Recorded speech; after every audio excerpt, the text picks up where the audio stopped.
Bismillahirrahmanirrahim. Assalamualaikum warahmatullahi wabarakatuh.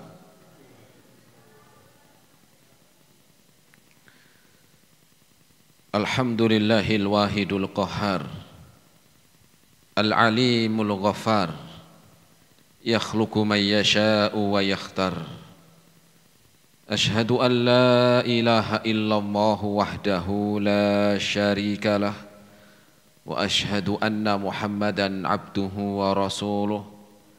Qala Allah Ta'ala fi kitabihil karim, ya ayyuhalladzina amanu taqullaha haqqa tuqatih wa la tamutunna illa wa antum muslimun. Ma'asyiral muslimin, jamaah bapak-bapak dan ibu-ibu, ikhwan wal akhwat rahimani Allah wa iyyakum jami'an. Alhamdulillah, kita bersyukur kepada Allah Subhanahu wa ta'ala di kesempatan sore hari ini kita masih diberikan kesehatan, taufik dan hidayahnya. Semoga amal ibadah kita Allah Subhanahu wa ta'ala menerimanya, dan semoga ilmu yang kita dapatkan bisa kita amalkan sebagai bekal untuk menghadap kepada Allahu Rabbul Alamin. Kemudian salawat dan salam kita sampaikan kepada Nabiullah Nabi Muhammad sallallahu alaihi wasallam beserta keluarganya, para sahabatnya dan umatnya sampai hari kiamat nanti. Jamaah rahimani Allah wa iyyakum jami'an, kita melanjutkan kembali di dalam kajian rutin di Balubay TV dengan bahasan dari tata cara sholat, di mana kita masih melanjutkan bahasan dari sebelumnya, yaitu bacaan atau zikir setelah sholat, di mana di antara zikir yang bisa kita baca setelah sholat yang pertama adalah dengan kita membaca istighfar 3 kali. Astagfirullah, astagfirullah, astagfirullah. Kemudian Allahumma antas salam wa minkas salam tabarakta dzal jalali wal ikram. Kemudian yang keduanya di antara zikir dan bacaan yang bisa kita baca setelah kita sholat, yaitu dengan la ilaha illallah wahdahu la syarikalah, lahul mulku wa lahul hamdu wa huwa ala kulli syai'in qadir. Allahumma la mani'a lima a'taita wa la mu'tiya lima a'taita wa la mu'tiya lima mana'ta wa la yanfa'u dzal jaddi minkal jaddu.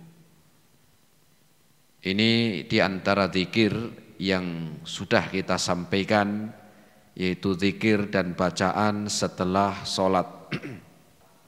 Nah, sore hari ini kita akan melanjutkan zikir yang ketiga. Zikir yang ketiga yang bisa kita baca setelah sholat. Maka kita kalau bisa dihafalkan biar setelah sholat kita bisa membacanya. Apalagi sholat 5 waktu, minimal itu 5 waktu. Kalau kita baca setiap hari, insya Allah itu akan cepat hafal, insya Allah akan cepat hafal. Nah, kita lanjutkan bacaan zikir setelah sholat yang ketiga. Bisa dicatat: la ilaha illallah wahdahu la syarikalah, lahul mulku wa lahul hamdu wa huwa ala kulli syai'in qadir. Ini sama yang pertama ini sama dengan doa yang kedua. Insya Allah sudah hafal nih. Lanjutannya la haula wa la quwwata illa billah. La haula wa la quwwata illa billah. Kemudian lanjutannya la ilaha illallah la ilaha illallah wa la na'budu illa iyyah wa la na'budu illa iyyahu, begitu. Boleh dibaca illa iyyah. Lahun ni'matu walahul fadlu walahus sana'ul hasanu walahus sana'ul hasanu la ilaha illallah mukhlisina lahuddin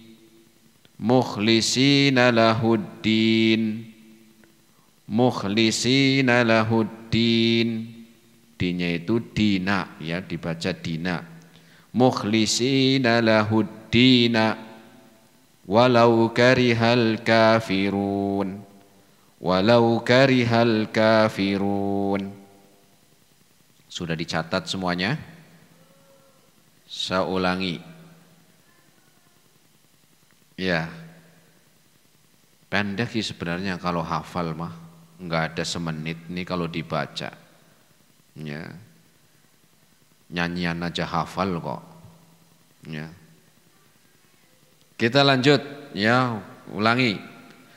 La ilaha illallah wahdahu la syarikalah lahul mulku wa lahul hamdu wa huwa ala kulli syai'in qadir. Sini kan sudah hafal nih kemarin. Lanjutannya la haula wa la quwwata illa billah. La haula wa la quwwata illa billah. Kemudian syahadat lagi yang kedua. La ilaha illallah wa la na'budu illa iyyahu wa la na'budu illa iyyahu lahun ni'matu wa lahul fadlu lahu ni'matu wa lahul fadlu wa lahus sana'ul hasanu walahus sana'ul hasanu la ilaha illallah mukhlisina lahuddina walau karihal kafirun. Ya, nanti dihafalkan, ya, biar dibaca setelah sholat. Ya, dan bacanya ini sudah sering kita dengar karena cuma nambahin sedikit, ya. 6. Kita lanjut jamaah rahimani Allah wa iyyakum jami'an. Ya. Tentang zikir ini, zikir yang ketiga ini yaitu zikir yang bisa kita baca setelah sholat. Dalilnya adalah disebutkan oleh Halimah Muslim. Disebutkan oleh Halimah Muslim dari sahabat, ya, Abdullah bin Zubair. Dari sahabat Abdullah bin Zubair atau Ibnu Zubair. Apa kata, ya, dalam hadis ini? Karena Ibnu Zubair radhiyallahu taala anhu, bahwa Abdullah bin Zubair yaqulu fi duburi kulli salatin hina yusallimu, bahwa beliau Abdullah bin Zubair di akhir setelah sholat, yaitu hina yusallim, setelah salam, maka beliau membaca ini, doa tadi, yaitu Abdullah bin Zubair membaca la ilaha illallah wahdahu la syarikalah lahul mulku wa lahul hamdu wa huwa ala kulli syai'in qadir. Kemudian la haula wa la quwwata illa billah la ilaha illallah wa la na'budu illa iyyah lahun ni'matu wa lahul fadlu wa lahus sana'ul hasanu la ilaha illallah mukhlisina lahuddina walau karihal kafirun. Beliau membaca doa ini kemudian mengatakan waqala, dan beliau Abdullah bin Zubair mengatakan kana Rasulullah sallallahu alaihi wasallam yuhallilu bihinna dubura kulli salatin. Kata beliau Abdullah bin Zubair bahwa Rasul sallallahu alaihi wasallam membaca doa ini, yaitu membaca doa tadi ya, yuhallil, yaitu dengan membaca la ilaha illallah tadi sampai akhir ya, di setiap selesai sholat. Sehingga Abdullah bin Zubair ini mengikuti bagaimana Rasul membaca zikir setelah sholat ya. Maka kita tentunya bisa mencontoh ya, bisa meneladani yang bisa kita baca ya. Kecuali kalau ya kita kurang semangat menghafal, setelah sholat langsung hilang ya, maka mungkin akhirnya nggak hafal-hafal. Coba kalau kita hafalkan ya, kalau belum hafal kita bawa, dan sekarang sudah banyak tinggal buka ya HP ya, di situ ada doa-doa dan zikir setelah sholat, sebenarnya sudah ada, atau bisa beli ya, atau bisa beli apa? Bisa beli ya buku ya, buku zikir setelah sholat juga banyak ya. 6. Apa artinya? Artinya adalah zikir ini la ilaha illallah wahdahu la syarikalah, lahul mulku wa lahul hamdu wa huwa ala kulli syai'in qadir. Ini sudah kita sampaikan di pertemuan yang lalu ya, di bacaan zikir yang kedua, karena sama sampai sini ya, bacaannya sama. Nanti bisa dilihat kembali arti dan makna tentang doa ini. Kemudian lanjutannya la haula wala quwata illa billah.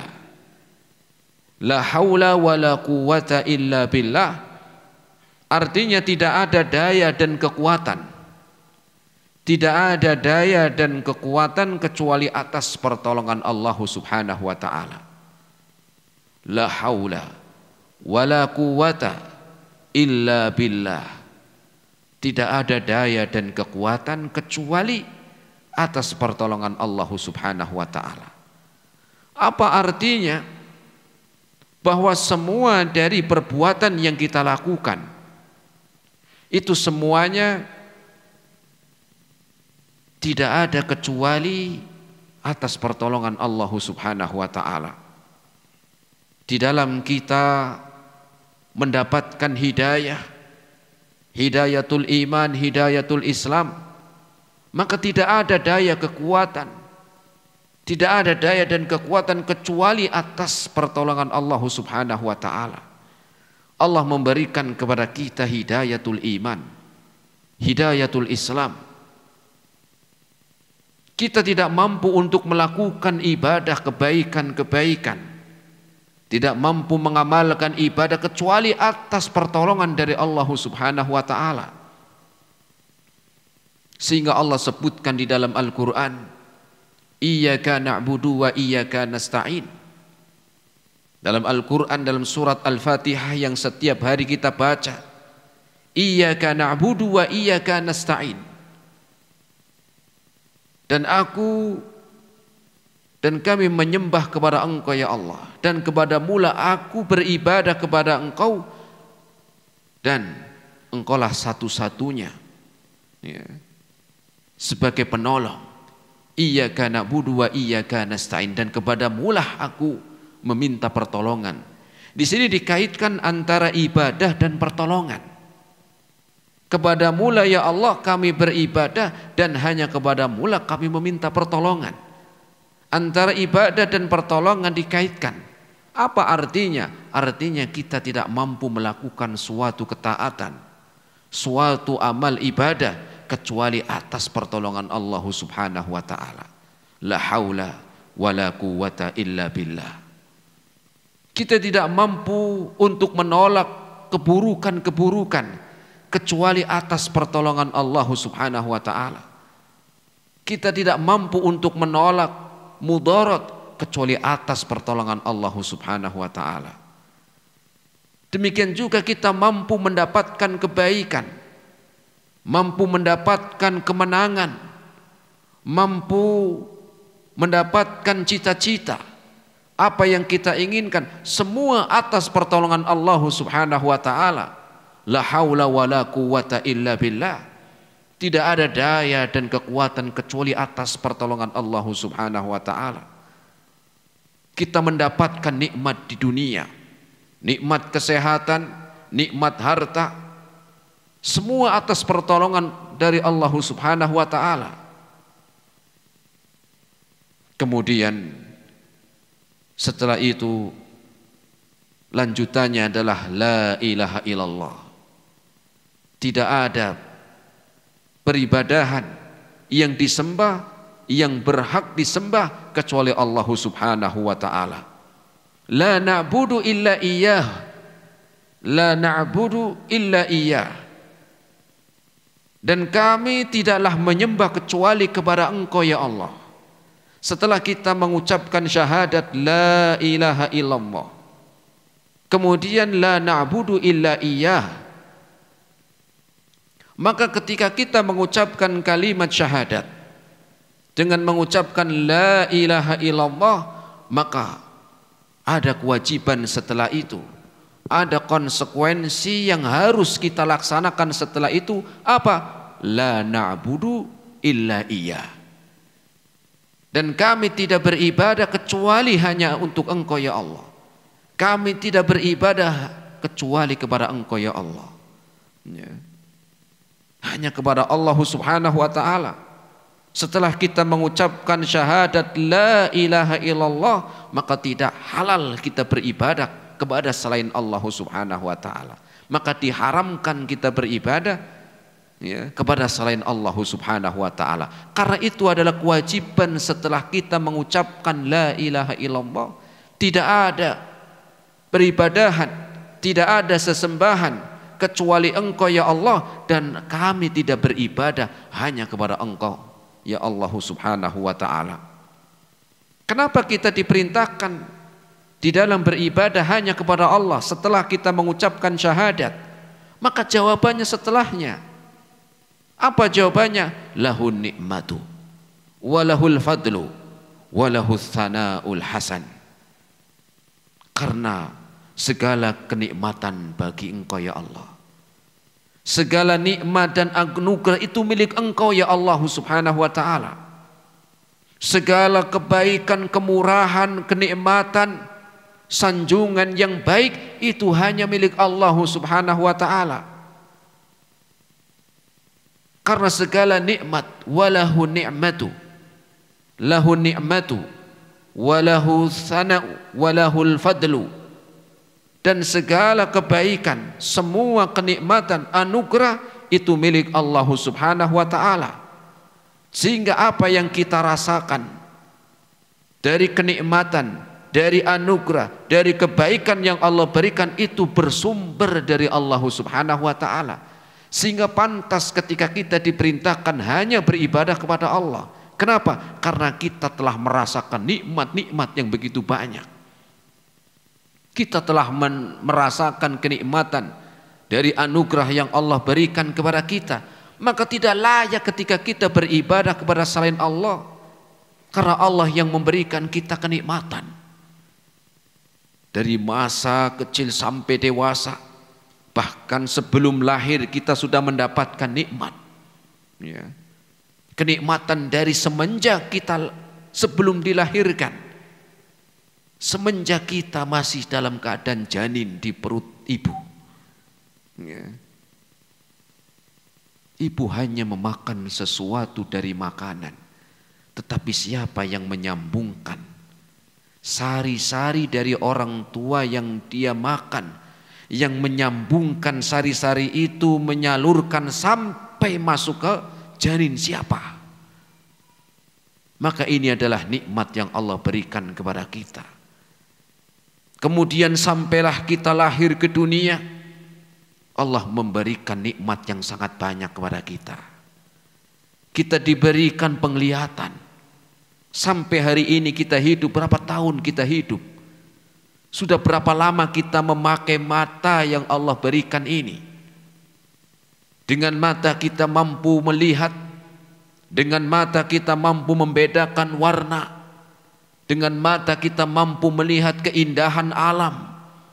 Sampai hari ini kita hidup. Semua nikmat ini bersumber dari Allah Subhanahu wa taala.